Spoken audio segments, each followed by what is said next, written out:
Welcome back to the Deep Dive, where we try to make sense of all the chaos in the sports world.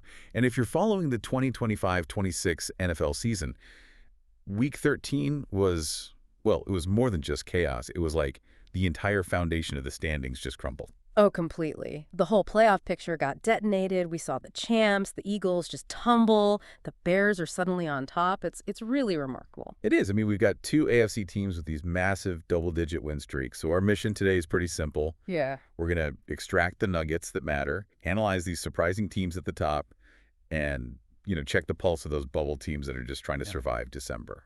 And you mentioned the Bears. That knockout punch they delivered to the Eagles on Black Friday was huge. Then you had the Panthers upsetting the Rams. I mean, this whole late November run has totally flipped the script. Absolutely. And before we get into all that, we want to thank our sponsor, sportsbrackets.net.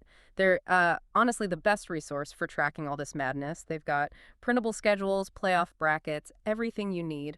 Right. And they're also sponsoring the Dub Hub Derby, which is a great fan contest where you can follow their playoff projections and standings. So definitely check them out. You should. Okay, let's unpack this. Let's start at the top of the AFC, because the story there isn't just upsets. It's about pure, unrelenting domination. Domination is the right word. The whole conference is basically defined by two monster win streaks right now. You've got the New England Patriots under Mike Vrabel, who are now the #1 seed. They're 11-2. After that Monday Night Football win over the Giants. Exactly. That was their 10th straight win. 10 straight. And this isn't, the old school Pats. This is Drake May having an MVP caliber season. It really is. And when you watch the tape, the real nugget is his situational football. His deep ball accuracy is elite. Sure, he leads the league in completions over 20 yards. Yeah. But he's just surgically efficient on third downs. Which is the hallmark of a true MVP candidate, right? Vrabel's given him a solid physical defense, and May is just picking teams apart with the space that creates. And then right behind them, the Denver Broncos. Yeah, the Broncos at 10-2, riding a 9-game streak of their own. Yeah. And if the Pats are all about May's offense, Denver is all about that defense. Top 3 in points allowed. For sure. Vance Joseph is being super aggressive. He's mixing up his coverages, his blitzes, and it's forcing Bo Nix to just play this clean, managed game, which he's doing. Nick's composure has been the biggest surprise, I think. The sources say Denver is pretty much a lock for January.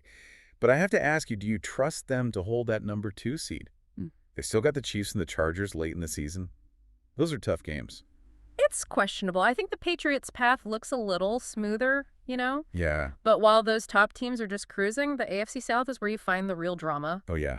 The Jacksonville Jaguars, now 8-4. They just barely beat the Colts and took the division lead. Right, and that completely flipped things because now the Colts, who are also 8-4, are suddenly scrambling for that 6th wild card spot. And that Week 14 rematch between them is basically the division championship. It's huge. Massive. And if you think the South is stressful, the AFC North is just a mess. Messy is an understatement.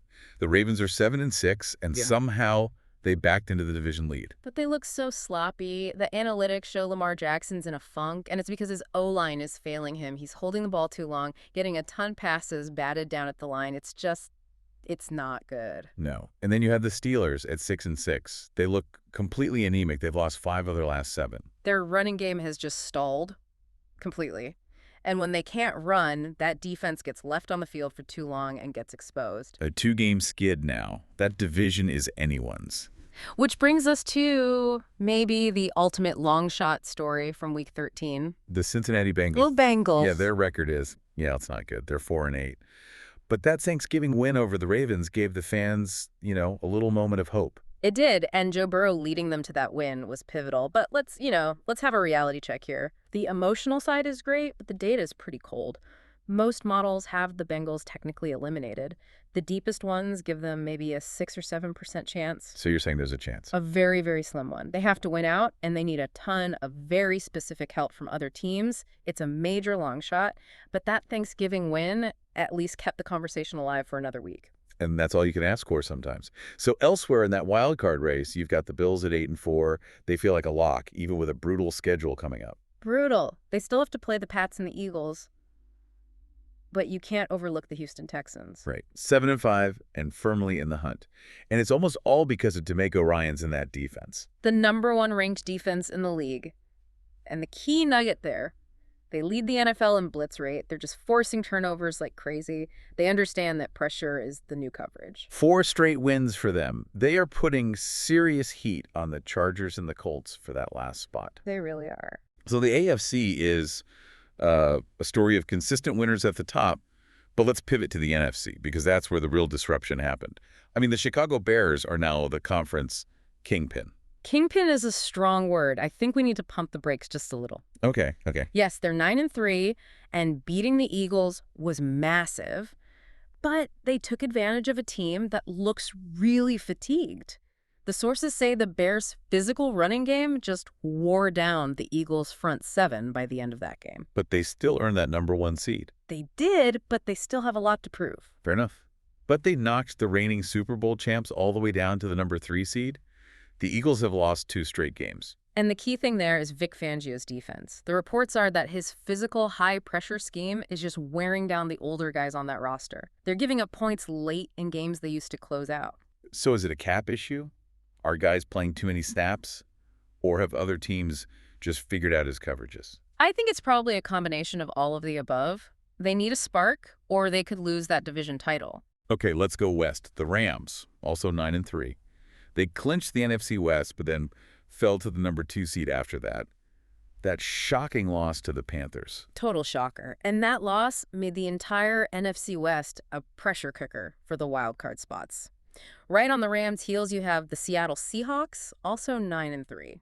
And Sam Darnold is playing surprisingly competent football. He is, and Mike McDonald has that defense playing really physical football. They're dominating on the ground. And then you have the 49ers lurking at 8-4 with 3 straight wins. So you've got 3 teams from one division fighting for, 2 wild card spots?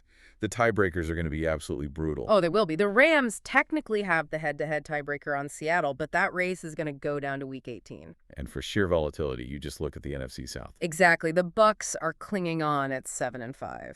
But the Carolina Panthers, the team that beat the Rams, are now just a half game back at 7-6. And here's the key. They still have to play the Bucs twice. Twice. That division is completely up for grabs. It could all flip based on those 2 games. Yeah. It really comes down to late season momentum. Do the Bucs scrape by on experience, or do the Panthers ride this high and steal the division? The schedule makers really delivered with that one. So what does all this mean for the next few weeks? Week 14 is packed with games that could lock some teams in and officially bury the pretenders. There are 3 matchups this Sunday that are essentially knockout rounds. You have to watch them. Okay, first up, Bears at the Packers. For NFC North control, the Bears are the #1 seed. If they win this, they create a lead that will be very hard to overcome. Second, Jaguars at the Colts.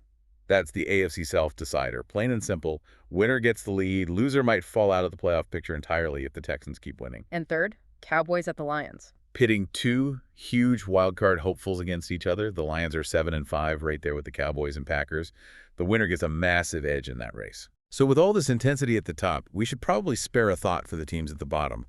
The elimination list it's getting long. Yeah, it is. The Giants, Commanders, Saints, Vikings, Cardinals, Falcons, Browns, Dolphins, Jets, Raiders, and Titans are all officially out of it. Their focus has shifted entirely to the 2026 NFL Draft. And specifically to getting that #1 pick. The Tennessee Titans have had a really painful season. They've got the worst record at 1-11. And right behind them are the Raiders and Giants, both at 2-10. Yep. So those teams are now just looking ahead to the Combine in February and the draft itself in late April.